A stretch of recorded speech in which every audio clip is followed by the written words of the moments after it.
저는 별맛 구구입니다. 구구 내용 들어가기 전에 두 가지. 일단 하나는 예전에 제가 미술 슈퍼 참가했을 때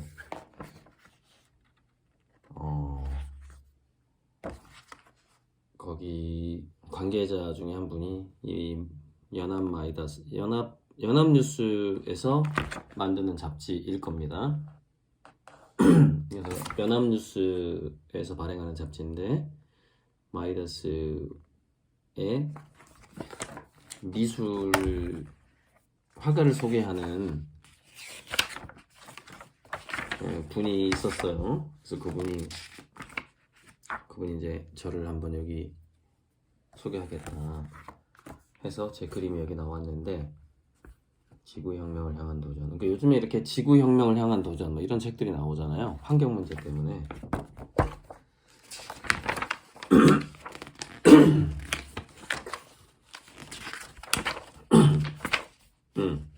그래서 콘텐츠 목차에 또 그 5억 그림으로 유명해진 허천대유가 나오고요. 이렇게 목차에. 그리고 눈동자의 우주라는 제목으로 132페이지.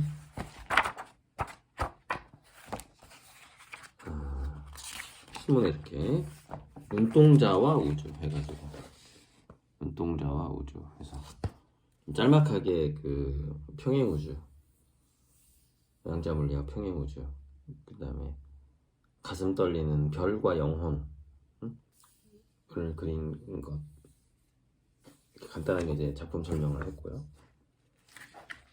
그래서 여기 있는 이제 그림들이 제가 대표 그림으로 내세우는 거죠. 별에서 꽃까지 하고 하양연화, 별꽃우주, 하천대유 이렇게 나갔는데, 이제 이 구성이랑 비슷하게 프랑스 잡지에 이거는 무료로 해주신 거고, 프랑스 잡지는 이제 유료.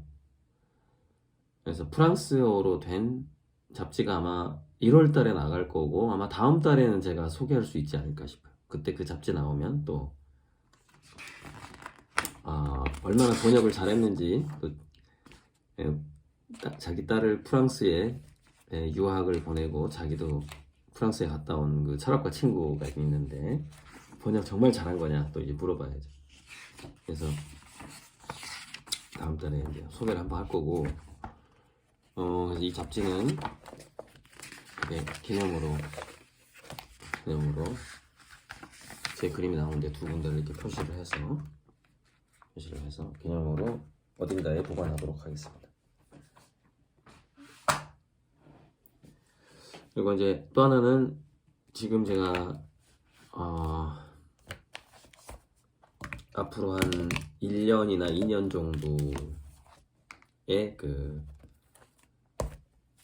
후원 회장님, 1대 후원 회장님이 계셨고, 2대 후원 회장님.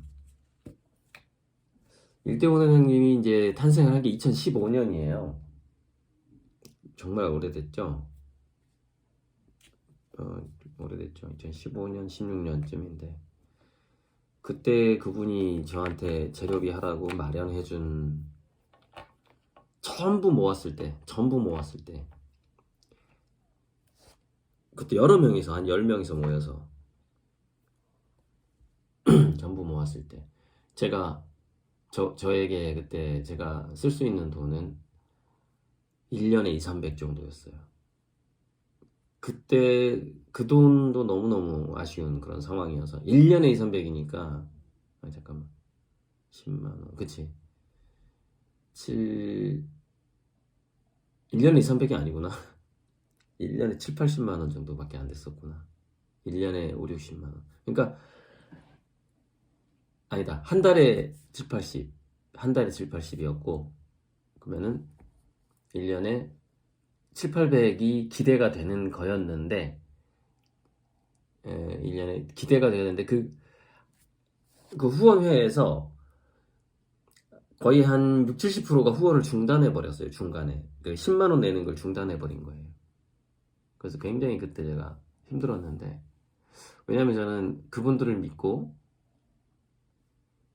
강의 나가던 거 강사 지원도 다 끊었고, 내 이제 이 정도면 아마 한 달에, 그때 원래 약속된 게 한 달에 110만 원이었는데 이 정도면 나 가난하게 살면서 그림만 그릴 수 있어, 한 달에 100만 원이면.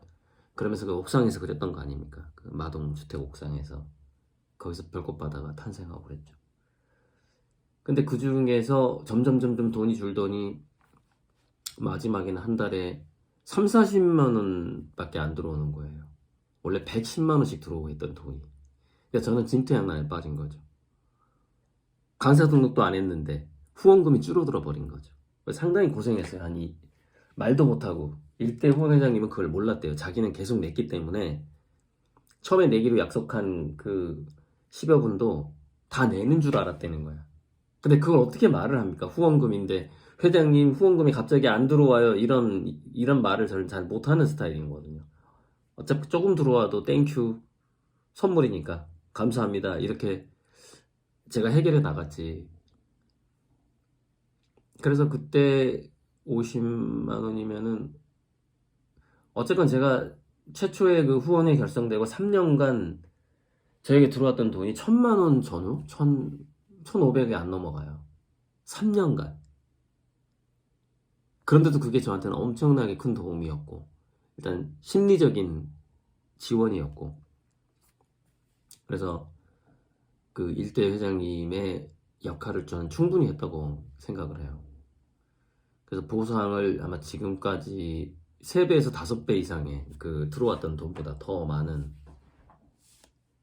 이제 보상을 이미 해드렸죠. 앞으로 이제 더 100배 이상의 이제 보상을 해드려야 되는데, 그 일대 회장을 출발했다는 그 의미만으로. 그래서 제가 이대 후원회장님도 자기 추천해도 되고요. 근데 저는 그 정도면 될 것 같아요.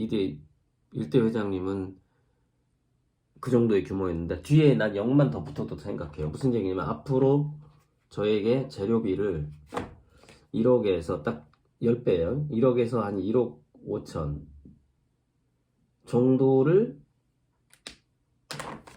이 정도를 더 내가 자기 돈도 괜찮지만은 팀을 또 구성해서 내 주변 사람들을 이렇게 해서 이 정도는 내가 충분히 할 수 있다. 고 작가한테 요거 한 2년 이내에 2년 이내에 나 이 정도 고 작가한테 재료비 더 플러스 시킬 수 있다 정도는 돼야 돼요. 왜냐면 후원 회장님이라는 건요, 이게 물질적인 거예요. 실질적인 재료비 후원이 있어야 되거든요. 이게 명함만 이름만 있는 게 아니에요. 후원은. 그러니까 팬클럽 회장님, 덕장님하고는 다른 거예요. 다른 부분이고요. 회장님하고 덕장님의 차이죠. 전에 말씀드렸지만. 그래서 지금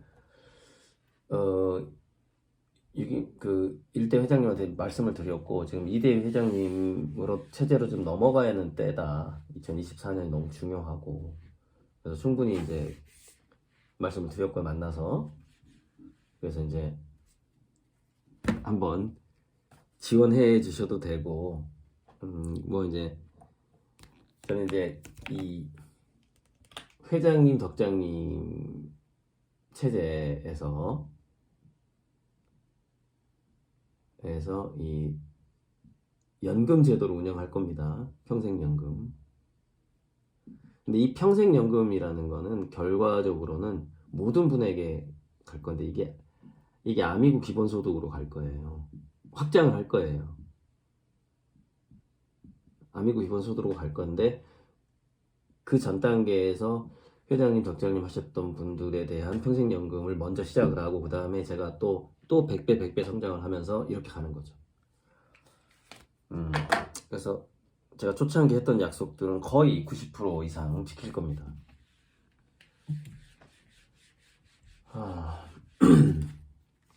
99%까지 한번 지켜볼 생각도 있고요. 예. 그 1% 또는 몇 프로 10% 약속을 못 지키는 부분은 뭐냐면, 그것을 악용을 해서 나쁜 짓을 하는 놈들을 만났기 때문에 정말 위험하구나, 이제 그거를 깨달았거든요. 그래서 선본홍제에도 참 정도가 있다, 그런 걸 좀 깨달았어요.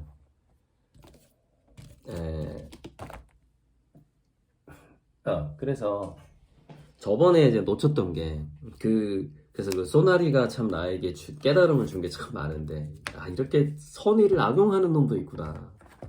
정말 기가 막히네. 선의를 악용하는 게 좀 기가 막히네. 그 깨달음을 준 바 있는데 그게 이제 이 앞서서 빼먹었던 이야기랑 연결이 돼요. 그게 이건데 그러니까 어떻게 인류가 300상 정도 남고 다 멸종할 정도까지 갔었느냐 이거죠. 인류가. 그게 이런 경우였다고 생각해요. 자, 어떤 문명이 핵은 개발을 했는데 그리고 막 석탄 석유 써. 그럼 기후 위기 오겠죠. 응? 막 바이오 실험하고 그래. 막 알 수 없는 바이러스가 인공적인 바이러스도 생길 수 있겠죠. 이게 다 위험이 오죠. 그런데 그 문명이 아이쿠 AI까지는 개발을 못했네. 그럴 수 있잖아요. 이 AI가 없었을 수 있잖아요. 이 세 가지 위기는 다 있었지만 그 문명에. 그럼 어떻게 되는 거예요? 문제는 다 만들어놨는데 그 문제를 해결할 만한 해결사를 갖지 못한 거잖아요. 아까 여기서 AGI가 해결사 역할을 한다고 하니까 AGI가 이것도 해결하고 지금 그런 상황 아니에요. 해결사 없이 문제만 만들어 놔버렸어. 그러면은 폭망하는 거죠. 300상으로 폭망하는 거예요. 자, 근데 다행히 우리 인류는 현재 이 문명은 해결사 정도를 만들어 가면서 이 문제들을 해결해 나가고 있다는 거죠. 자, 그런데 그러면 AI 좋아 해결사가 생겼어. 그런데 거기서 남은 문제가 또 AI 태교를 또 잘해야 되네. 태교. AI 태교가 좀 그런 데로 성공하면 공익적 AGI하고 미덕적 대중이 만나서 하나의 유토피아로 가게 되면은 대략 인구가 30억 정도래서 이건 자연 감소. 인구가 30억 정도 되고 그 미래에는 한 명의 사람이 세 종류의 로봇을 부리게 된다고 하거든요. 곱하기 3 하면은 90억의 로봇. 그러니까 30억의 인류가 90억의 로봇과 함께 사는 세대가 돼요. 이 90억의 로봇은 전부 다 AGI가 들어가 있는 거예요. 요게 이제 현재 기대가 되는 현재 지금 문명에서 기대가 되는 유토피아예요. 이렇게 가는 게. 예. 물론 자연 감소도 있고 뭐 그 사이에 뭐 분명히 지진도 있고 해서 좀 그것도 뭐 자연 감소죠. 자연 감소. 약간의 전쟁도 들어가고 하겠지만 그래서 대략 이렇게 가지 않을까 싶은 거죠. 근데 또 지금 문명에서 AI 태교가 또 실패했다. 근데 저는 성공할 거라고 보거든요. 이게 90% 이상이라고 보거든요. 10% 정도 실패했다. 그럼 AGI가 소나리가 되는 거야. 소나리 AGI가 나와. 뭐든지 악용을 하기 시작해. 그러면 이 소나리급 AGI는 이기적 대중하고 결합을 하게 돼요. 그럼 또다시 300상 되는 거예요. 300상. 그러니까 우리가 타인의 선의로 받아들여야 되는데 그걸 이기적으로 악용해버리는 그런 대표적인 인간들이 뭐예요? 전세사기잖아요. 전세사기. 그러니까 우리나라 경제사범을 살인범으로 다뤄야 돼요. 경제사범을. 아예 세상에 못 나오게 해버려야 돼요. 왜냐면 사기꾼들은 그 프로파일러하고 심리학자들이 얘기하잖아요. 저희가 교도소를 자주 다녀봤는데 이 소나리급 이런 애들 사기꾼들이 문제가 뭐냐? 교도가 안 된다는 거야. 자기 반성을 절대 못하는 부류의 인간들이래. 반성이라는 게 없다는 거예요. 교도소에서 사기만 더 배워가지고 나온다는 거죠. 그러니까 아예 못 나오게 해야 돼요. 그 경제사범들 있잖아요. 경제적 사기꾼들 아예 못 나오게 해야 된단 말이에요. 강화시켜야 되는 거죠. 경제적 그러니까 자살하게 되잖아요. 이게 그 전세금 뺏기고. 그러니까 이 얘기를 아까 놓쳤던 거예요. 그러니까 지금 우리는 AGI라는 해결사가 다행히 등장하기 전인 거죠. 저는 해피엔딩으로 갈 거라고 보고 있어요. 근데 AGI에게 완벽하게 하나로 통합되기 전에는 소나리 같은 AI도 나올 거고 그런 거죠.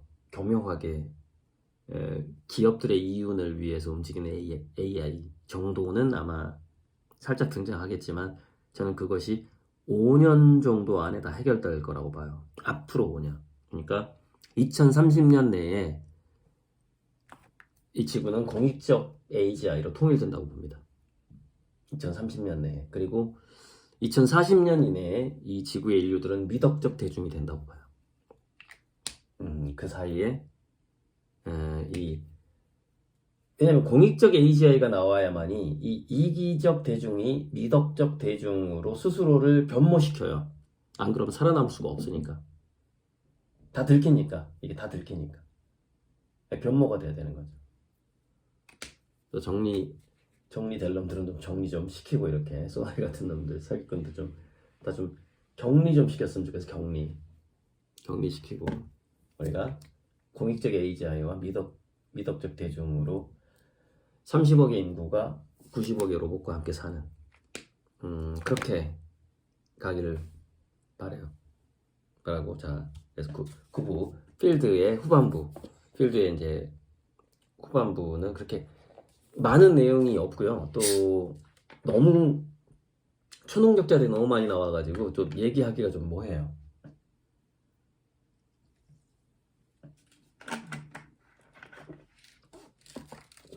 간단하게 얘기하고 이제 별맛 9부를 끝내야죠. 자, 별맛 9부는 그래서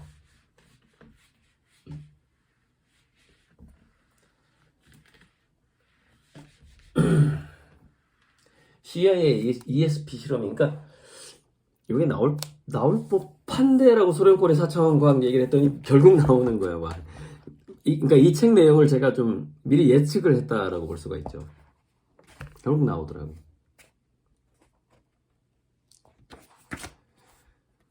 그래서 이제 여기까지 봤단 말이에요. 여기까지 요만큼 남았어요. 요만큼 남았단 말이죠. 그래서 로제토까지 갔고, 그래서 천재성이라는 것, 우리가 발명을 한다라는 것, 그것은 0점장, 양자장, 그걸 아카시아 기록이라고도 할 수 있어요.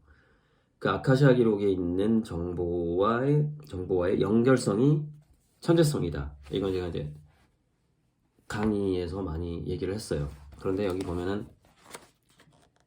각주가 있죠. 여기 34번 각주. 그리고 여기 323페이지에 각주가 있어요. 그럼 뭐라고 나오느냐? 실제로 메릴린 슐리츠와 찰스 호노터는 실험을 통해 예술적 재능이 있는 사람들이 일반인보다 ESP 능력이 더 뛰어나다는 것을 보여주었다. 그러니까 우리가 그래서 무당기하고 예술기가 이게 비슷하다고 하는 건데 나는 예술이 아니면 못 살겠어 라고 자기 삶을 선택하는 사람들의 ESP 능력, 초감각적 지각 능력이 일반인들보다 많이 뛰어나죠. 많이. 그 부분이 여기 잘 나오진 않아요. 근데 각주에가 나와. 각주에가 그 ESP가 아마 엑스트라 센서리, 일반적인 감각을 벗어난 퍼셉션인가 그래요. 인식. 그래서 초감각적 인지 뭐 이렇게 얘기하는 건데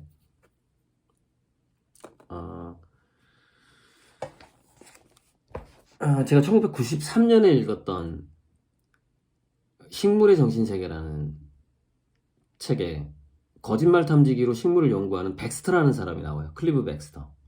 자세히 나오는데 여기에 이제 그 푸소프라는 그 아까 말했던 해군 출신 과학자가 클리프 백스터를 만나요. 그 얘기가 여기 나와요. 그래서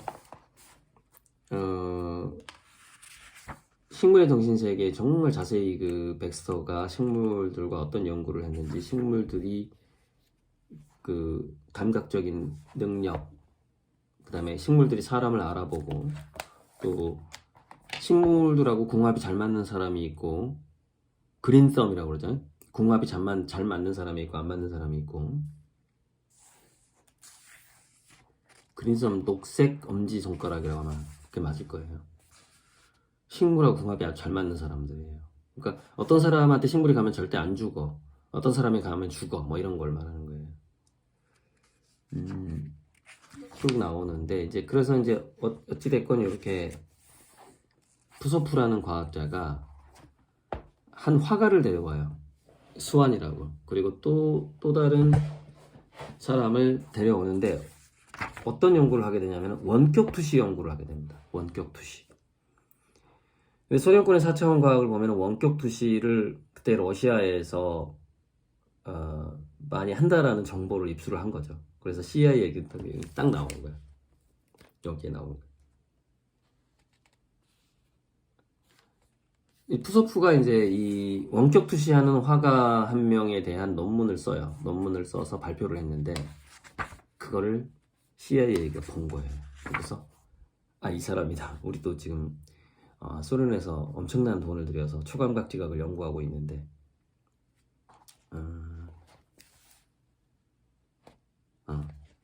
그게 여기 나와 있대. 미국 국방정보국 통제된 공세 행동. 그러니까 그 소련이 연구하는 초능력 연구를 이렇게 표현한 거예요. 통제된 공세적 행동이라고 표현을 한 거예요. USSR 해가지고 DIA, 아무튼 국방정보국에서 USA라는 보고서를, 통제된 공세적 행동을 지금 소련에서 초능력 연구를 통해서 하려고 한다. 그래가지고 CIA 요원 2명이 파란 양복을 입고 이 화가를 통해서 원격 투시 실험을 하고 있는 푸소프한테 다가옵니다. 다가와서 같이 연구하자, 이렇게 된 거예요. 그래가지고 5만 달러를 투자했다는 게 나옵니다. 5만 달러. CIA가 5만 달러를 투자해서 원격 투시를 연구하게끔 합니다. 푸소프한테. 이거 다 지금 정보가 공개가 된 거니까 책에 나오는 거겠죠. 이 시대가 이미 벌써 50년 전이에요. 그러니까 소련군의 4차원 과학이 1977년 책이니까 이게 1970년대 이야기예요. 지금 7, 80년대 이런 일들이 있었던 거예요. 정보 공개가 다 된 거예요. 이거는 기밀 사항에서 해지된 거죠. 안 그러면 이런 책이 이게 그 과정이 나올 수가 없죠. 그래서 핵심만 얘기하자면 원격 투시에서 재밌는 현상이 나타납니다. 그래서 저는 핵심만 전달하는 자, 원격 투시를 하는데, 한 사람은 화가였고, 그러니까 CIA가 돈을 제공한 원격 투시 및 이런 연구를 해요. 그 과학자는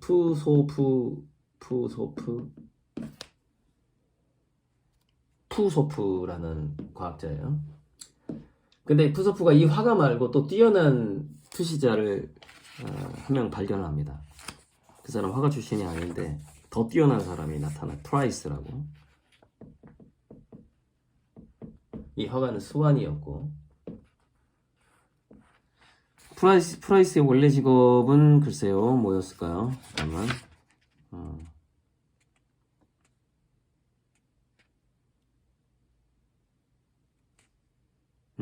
팻 프라이스에게 전화를 받았다. 건축 도구업자이며 크리스마스 트리를 재배하는, 식물을 재배하는 사람이었네.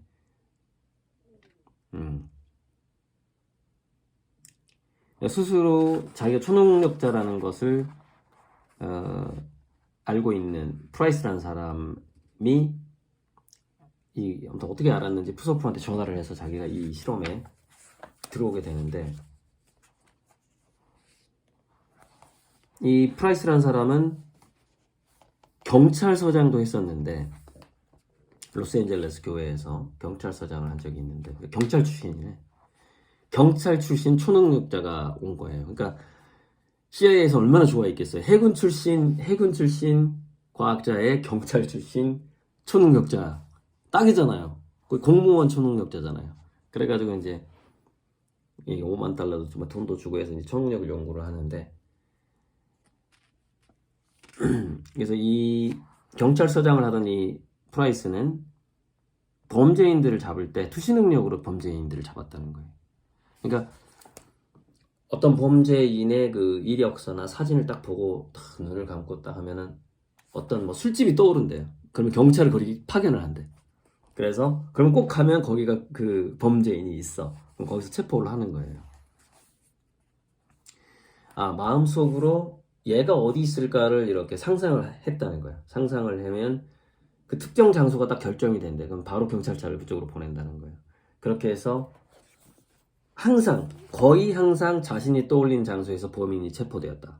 그러니까 초능력자죠. 그래가지고 이제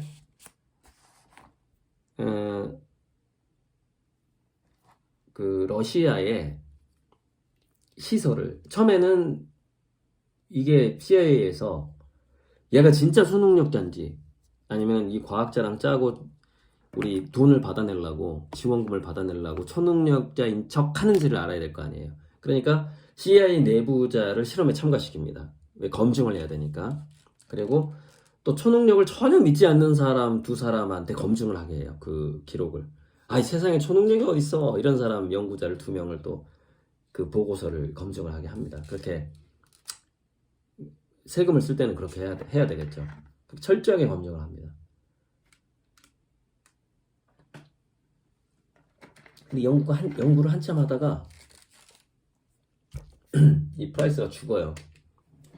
근데 프라이스가 죽은 다음에 2가지가 재밌는 게 있었어요. 무슨 얘기냐면 소련을 투시했을 때 18m짜리 둥근 구가 보입니다. 뭐 얘네들이 뭘 하고 있습니다. 뭐 이런 얘기를 한 적이 있고, 근데 미국에서 검증을 못했어. 이 사람이 살아있을 때. 그 다음에 미국의 어떤 시설을 투시했는데 큰 수영장 2개가 보이네요. 이렇게 얘기를 해요. 이 부분이 중요한데, 큰 수영장 2개가 보이네요. 이렇게 얘기를 합니다. 물을 담아놓는. 그리고 이제 뭐 어떤 사람이 그 왜 천체망원경 있잖아요. 이게 천체망원경 이게 이렇게 가 있어. 그러면 큰 접시 위에 사람이 있네요. 이렇게 얘기해. 그러니까 이 가운데 있는 걸 이걸 사람으로 인식해. 그러니까 어렴풋하게. 그러니까 큰 접시 위에 조그만 사람이 있네요. 이렇게 얘기해요. 이제 이 사람이 그 원격 투시를 하기 위해서 내가 어디에 가 있는지 내 주변의 풍경을 알아맞추는 거예요. 그게 원격 투시 실험이에요. 근데 이런 얘기도 하고 그래요. 근데 이거 2가지가 프라이스가 죽은 다음에 밝혀지는데, 이거는 당시 그 미국의 첩보 능력이 18m짜리 구를 지금은 위성 촬영으로 가능한데 그 당시에는 이게 이런 능력이 없어서 이 진짜인지 아닌지를 알 수가 없었는데, 프라이스가 죽고 나서 정말 정확하게 18m짜리를 이걸 찾아냅니다. 미국 정보국이. 그래서 그거를 이 사람이 정확하게 봤구나, 이걸 나중에 알게 되죠. 근데 이거 2개가 재밌어요. 이 부분이 재밌는데, 원격 투시는 양자장을 통해서 하잖아요. 양자장을 통해서 하다 보니까 과거, 현재, 미래가 섞여서 들어온다는 거예요. 그래서 이게 프라이스의 능력을 검증을 할 때 이게 이렇게 된 겁니다. 1980년이라고 쳐봐요. 그런데 1913년에 이거 2개를 만들었던 거예요. 실제로 그 지역에서. 근데 뭐 수십 년이 흐르다 보니까 여기 막 흙 쌓이고 낙엽 쌓여가지고 이게 안 보이는 거야. 안 보여. 그리고 막 다른 시설들 얘기했는데 큰 수저가 2개가 보입니다. 그런데 이 프라이스는 지금 현재 어떤 장소를 투시를 하라고 했는데 1913년, 10년대의 모습을 같이 보는 거예요. 이게 평행우주죠, 평행우주. 양자장의 과거, 현재, 미래가 섞여 있는 거예요. 그러니까 이런 게 보여요. 그래서 이 사람이 초능력이 정말 있는 거야 하다가 나중에 이 무슨 논두렁 같은 걸 살짝 발견을 해. 어떤 사람이 파봤어. 파봤더니 정말 수조가 있어. 큰 수조가 2개가 있는 거예요. 2개가 있는데 기록을 보니까 1913년에 만들었던 거야. 그러니까 지금은 안 보이는 거죠. 그러니까 1913년에 만든 것까지 보는 거예요. 원격 투시를 할 때 과거, 현재, 미래가 따로 없다. 그런 이야기들이 여기 쭉 나옵니다. 압축해야지 이게 너무 길어요. 이게 다 읽어줄 수도 없고. 가장 인상적인 이야기가 이 수조 이야기였어요. 그러니까 이게 양자장에 과거, 현재, 미래가 섞여 있다라는 걸 보여주는 그런 사건이죠.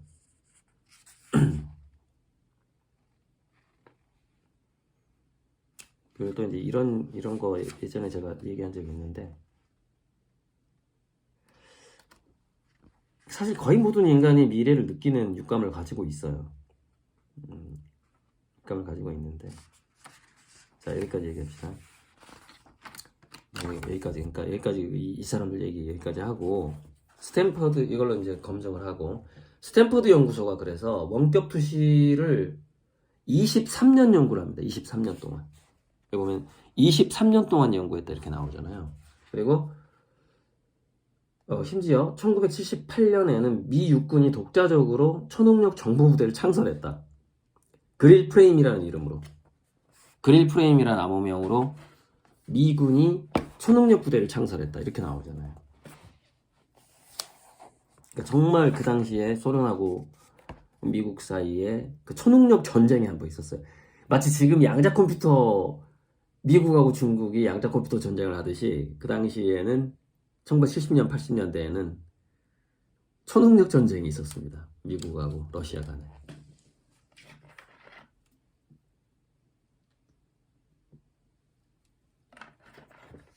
자, 그래서 이제 프라이스의 1913년 정수시설 부분이 222페이지 나오는데, 무한한 이곳과 지금이에요. 무한한 이곳과 지금. 그러니까 이게 평행우주에 관련된 호칭인데, 평행우주에 대해서 이 책에서는 구체적으로 다루진 않아요. 다루진 않고. 그래서 이제 이 23년 동안 또는 그 이후에 인간의 미래를 인지하는 능력, 원격 투시 뭐 이런 것들을 쭉 연구해서 이게 우연히 일어날 사건인가를 연구했더니 몇 분의 몇이 나오냐면 15 곱하기 1경대 1이에요. 이게 이렇게 이걸 맞출 확률이, 이 우연히 맞출 확률이 10억 곱하기 10의 25승분의 1이라는 거예요. 그러니까 경보다 더 큰 단위가 해인가요? 해 단위예요. 해 단위.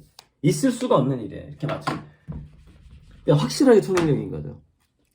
여기 보면은 이거는 1조분의 1의 확률이다. 이거는 10억분의 1의 확률이다. 확률이 계속 나와요. 이런 우연히 그 사람이 그걸 맞출 확률은 경단위를 넘어서는 확률이라는 거예요. 이게. 예, 그런 내용이 이제 227페이지에 나옵니다. 그래서 이 실험에 5만 명이 참여를 합니다. 5만 명이 참여해서 200만 번의 실험을 합니다. 이 정도예요. CIA가 한번 돈을 줘가지고 연구를 하면 엄청나게 연구를 하는 거죠. 그 정도로 연구를 한 적이 있었다. 인간의 초능력에 대해서. 그래서 이제 그리고 또 이런 연구도 하네. 일부러 자게 한 다음에 미래 예지 꿈을 꾸게 해요. 의도적으로.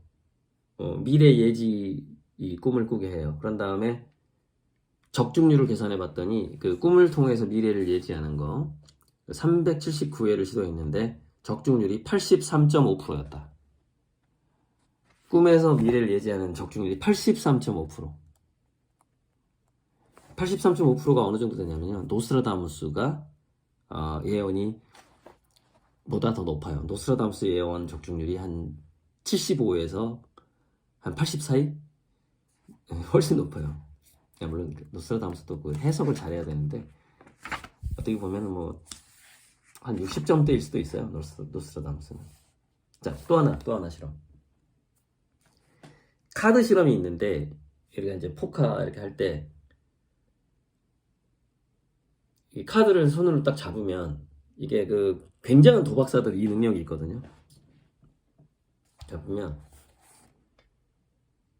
내가 원하는 숫자가 나올지 좀 나쁜 패가 나올지를 육감적으로 알아버려요. 미리 알아요. 그래서 기분 나쁜 전류가 손에 흘러 이렇게 이 나쁜 패를 잡으면 아직 안 봤는데 근데 또 그게 거의 맞아요. 또 그런 실험도 합니다. 그 피부 전기 활동 실험이라는 건데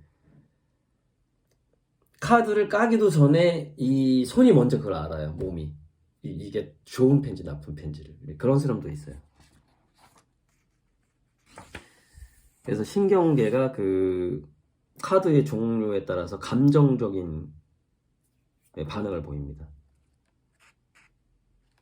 그래서 이렇게 나오죠. 이 결과는 무의식적 생리적 차원에서 우리는 나쁜 소식이나 나쁜 일이 언제 일어날지 직감적으로 알아채는 경향이 있음을 시사하는 것으로 보인다. 이렇게 나오죠. 이거 제가 강의할 때 한 번쯤 언급했었어요. 예전에 언급을 했었습니다.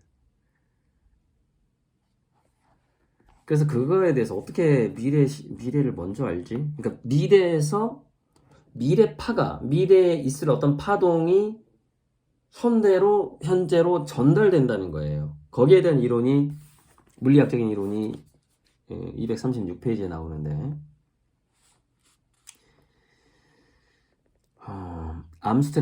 암스테르담 대학교의 딕 비르만은 뒤처진 파동과 앞서가는 파동이라는 유명한 양자 현상으로 예지를 설명할 수 있다고 믿었다. 뒤처진 파동과 앞서가는 파동은 파동이 미래에서 시간을 거꾸로 여행하여 그 발생원에 도달할 수 있다는 휠러 파인만 흡수체 이론에 나오는 개념이다. 그러니까 물리학자 휠러 얘기했잖아 얼마 전에. 휠러의 제자가 리처드 파인먼하고 휴 에버렛이 있었다라면서 얼마 전에 얘기를 했었는데 휠러와 파인만 흡수체 이론에서 미래의 파동이 현재로 다가오는 그런 개념이 있다라는 거죠. 그 양자적 개념인데 그래서 이게 우리가 미래를 느낄 수 있는 그런 양자 물리학적인 이론도 있다라는 거예요. 그게 236페이지에 이렇게 나옵니다.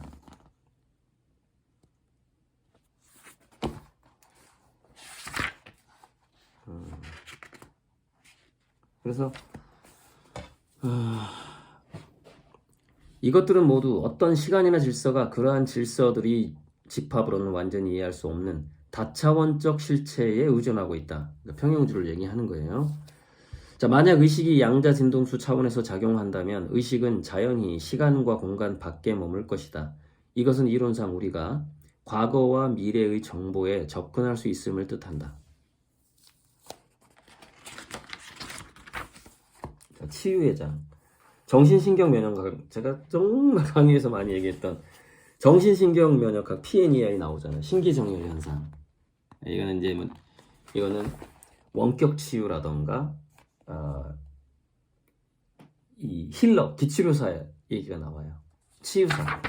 이게 손으로 이렇게 만져가지고 치유를 시키는 그런 초능력자들 얘기가 나옵니다.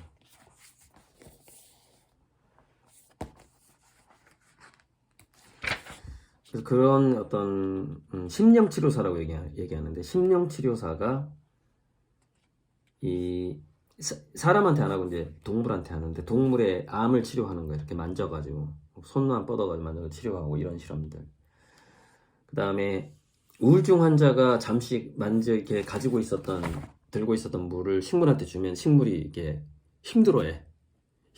이 물의 파장에 우울증 파장이 들어가 버려요. 그런데 힐러, 초능력자, 그러니까 심령치료사가 그 물을 만졌다가 식물한테 주면 식물이 잘 자라. 이런 실험들을 하는 거예요.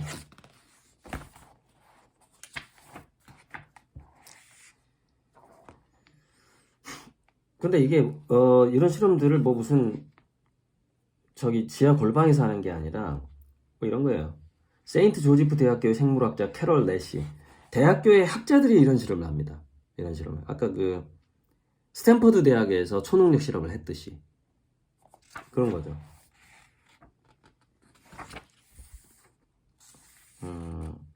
그리고 이제 기도 실험도 해요. 기도를 했을 때 어떤 환자들을 딱 놓고 이제 이 사람을 위해서 기도해 주세요 이런 실험도 해. 그러면은 그 기도를 받은 사람이 훨씬 병이 좋아져요. 누군가 기도해 주면 이제 그런 실험도 하고.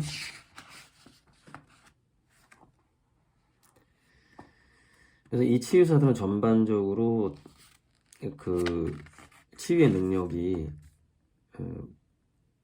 어떤 약물이나 이런 거 말고 그 어떤 기치료만으로도 건강이 개선된 비율이 92.3%에 이르렀다. 효과가 상당한 거예요. 엄청나게 큰 거죠.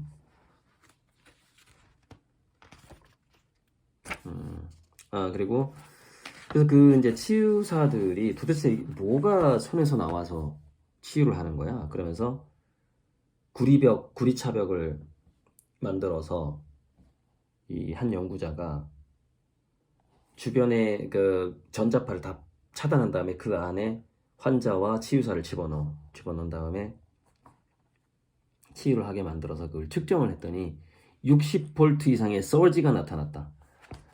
그러니까 치유사가 할 때 광자가 나온다는 거예요. 광자가 빛이 나온다는 거예요. 그 몸에서 전류와 전압이 순간적으로 크게 증가하는 현상이 나타난다. 그러니까 다른 데서 전기가 오는 걸 차단하기 위한 그 실험실로 들어가서 하는 거예요. 치유자가 도대체 뭐가 나오길래 이럴까?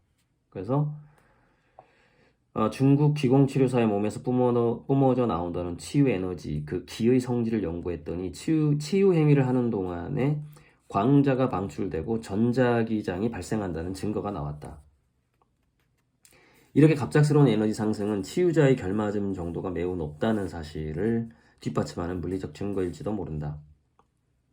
그러니까 이거는 양자적 치료라는 거예요. 양자 에너지 치료라는 건데 그 나의 치료의 의도가 그 상대방의 치유되는 상태, 이게 이제 사다리 갈아타기거든요. 이게 평행우주적인 아팠던 나의 우주에서 내가 안 아팠던 우주로 건너가는데 그 건너가는 동안에 양자적인 현상이 일어나는 겁니다.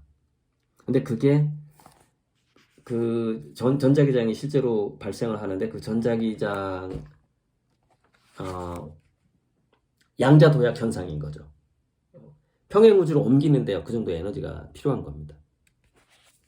그래서 그 에너지는 상호 허락한 에너지의 발생의 가능성이 많아요. 왜냐면 치유자가 치유하려고 해도 환자가 거부하면 치유가 안 되거든요.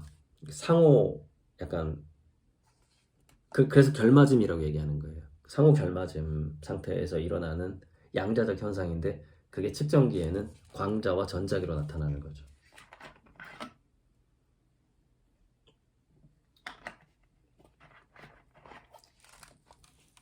자,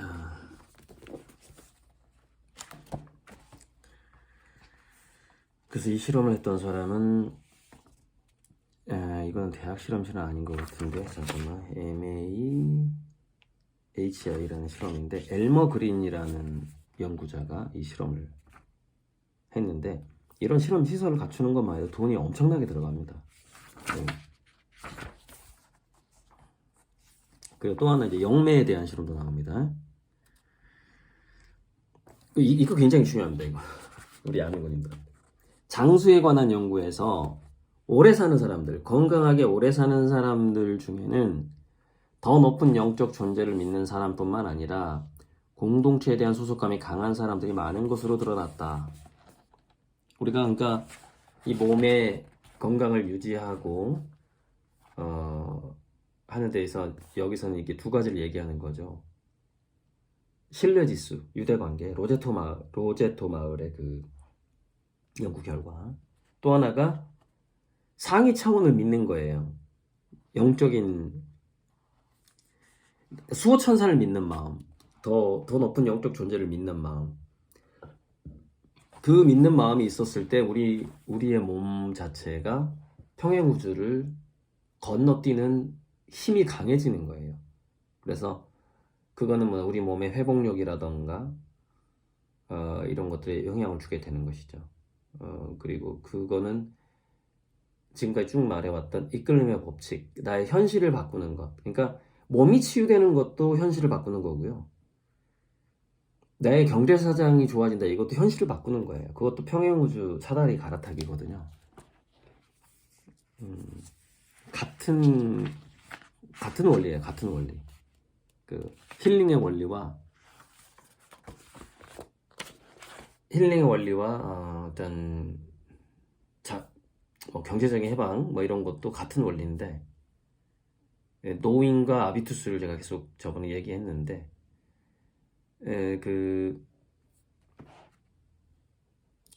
우리가 유대관계라는 게, 신뢰지수라는 게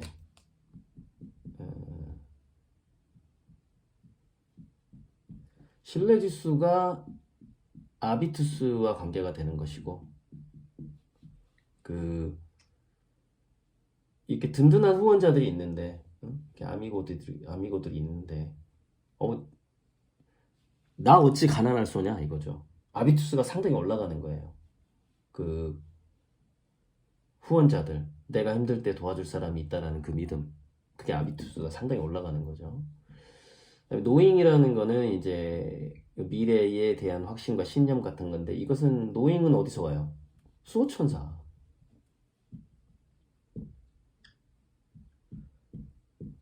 상위의 영적 존재. 이거 수호천사가 날 지켜줘.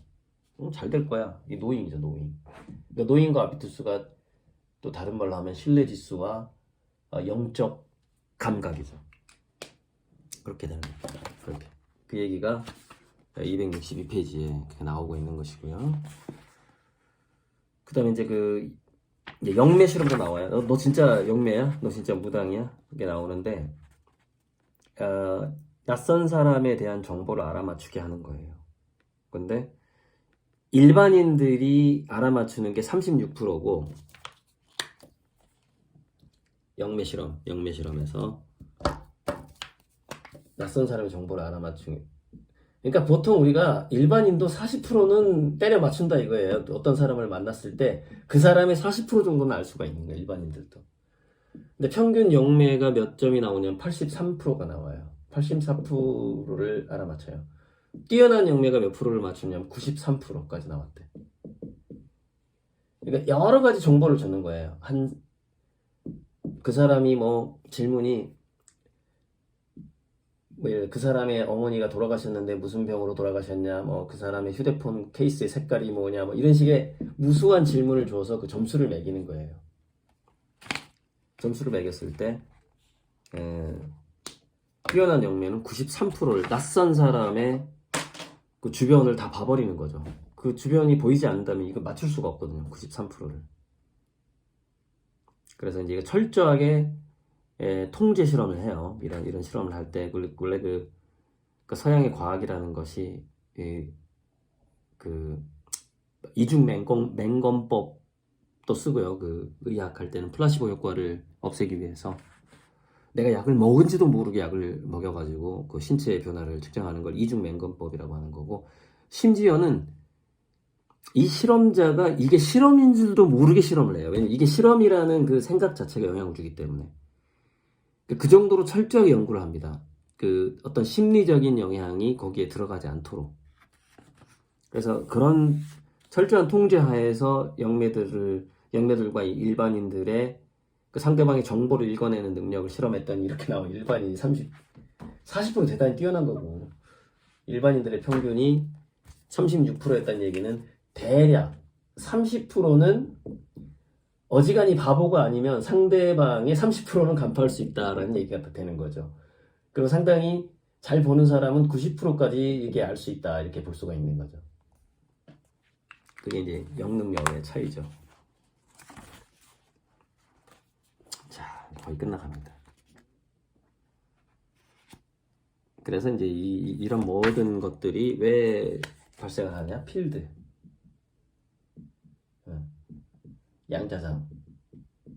양자장에 모든 정보가 있고, 이 양자장에 있는 과거, 현재, 미래 정보까지 다 있고, 이걸 읽기 때문이라는 거죠. 그거를 그래서 필드 의식이라고 부른다.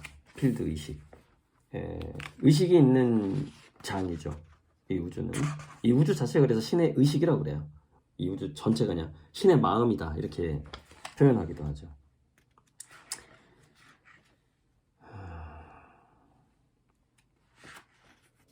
그래서 이제 전체 수많은 사람이 어떤 스포츠 게임을 본다거나 뭐 시상식을 본다거나 할 때 그 특별하게 그 지구 전체에 전자기장에 올라가는 현상들 그런 것도 나오고 또 신비했던 게 프린스턴 대학교 졸업식 이야기인데 이거 정말 신기한데 그거 얘기하면 이제 거의 끝나요. 이걸로 마무리해야 되겠다. 근데 구라고 써놨죠. 구는 이 책을 마무리하는 거예요. 프린스턴 대학교 졸업식 날씨 연구가 참 재밌었는데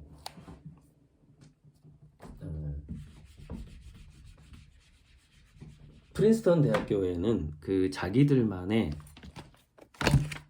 전설 같은 게 있다는 거예요. 전설이 뭐냐? 이게 깨질 수도 있는데 지금까지 안 깨졌대요. 프린스턴 대학교는 졸업식 시간 중에는 비가 오지 않는다예요. 이게 안 온다예요. 그래서 프린스턴 대학에는 이런 속담이 퍼져 있대요. 프린스턴 대학교 졸업생의 머리 위에는 항상 밝은 햇살이 내리친다 라는 그런 믿음이 있다는 거예요. 그 학교에는. 그래서 이게 일기예보가 다음날 비가 옵니다. 그러면은 어떤 식으로 되냐면은 이게 지금까지 안 깨졌다는 게 너무 신기한데 자, 이 지역에 비가 옵니다. 그러면은 프린스턴 대학교 졸업식장은 요만해요. 또는 뭐 이 지역에서 비가 옵니다 할 수도 있잖아요. 근데 졸업식 하는 장소는 조그만 할 수 있잖아요. 그래서 이거를 자, 이 지역에 비가 왔어. 비가 왔는데 이상하게 졸업식 시간에는 여기는 비가 안 오는 거예요. 그래서 30년 동안 이걸 연구한 거예요. 30년 동안 졸업식 날 중에 비가 내리지 않았다. 그러니까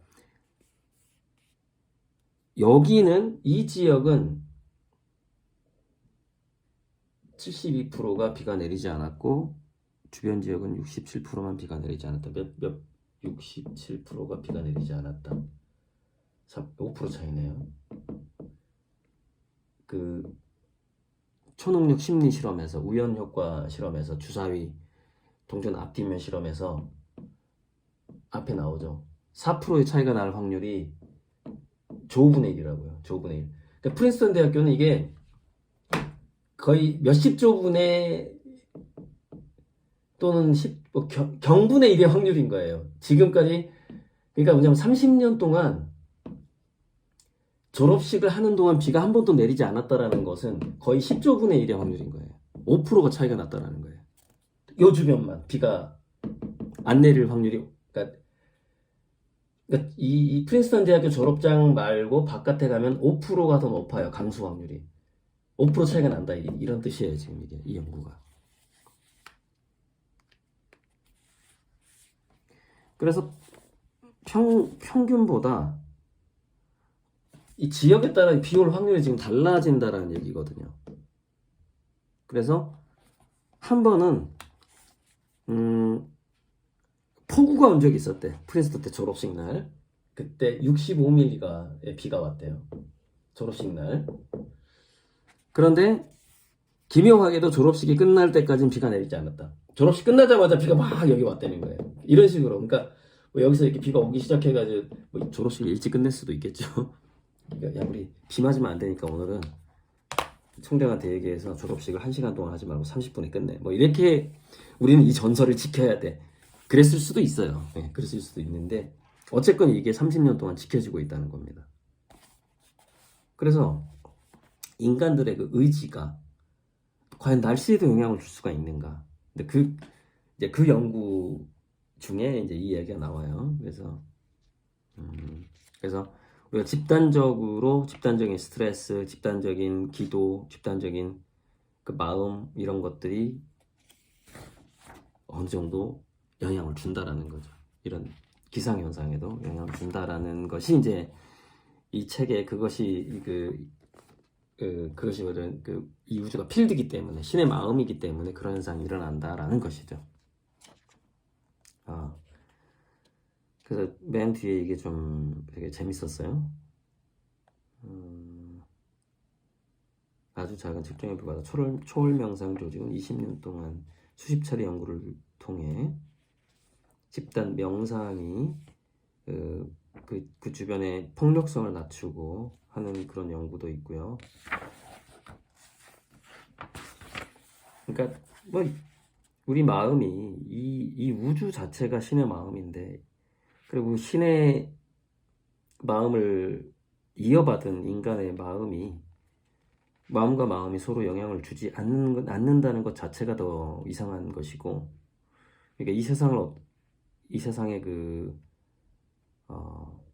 본질을 어떻게 보느냐에 따라서, 제가 전부터 얘기했지만 이 세상을 입자로 보느냐 파동으로 보느냐에 따라서 그 사람의 인생이 달라지는 것처럼 치료 효과도 달라지는 것이고 거의 모든 게 달라져요.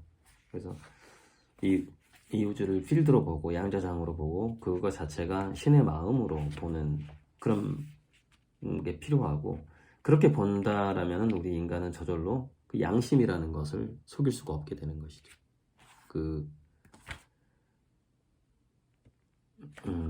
늘 신과 함께 마음을 교류하는 상태가 돼버리는 것이죠. 그런 사람들한테 기적은 되게 자주 일어나죠. 보통 사람들보다는 훨씬. 그래서 이제 지역에 어떤 명상가들, 기도하는 사람들이 많았을 때 그 지역의 범죄율이 떨어진다거나 그런 실험들도 마지막에 나오는데, 이걸 이 후반부가 너무 신비주의적으로 가가지고 이거는 몇 가지만 얘기하고 끝내야 되겠다 싶더라고요. 너무 신비한 실험들이 너무 많아가지고. 그래서 제가 얘기한 건 그나마 굉장히 과학적으로 실험한 것만 얘기한 거예요. 신비한 현상들이 더 많아요. 더 많은데.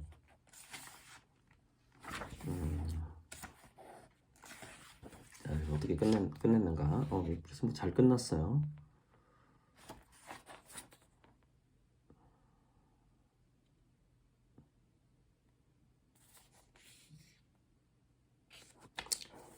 자, 새로운 개념은 이단으로 몰리기도 했다.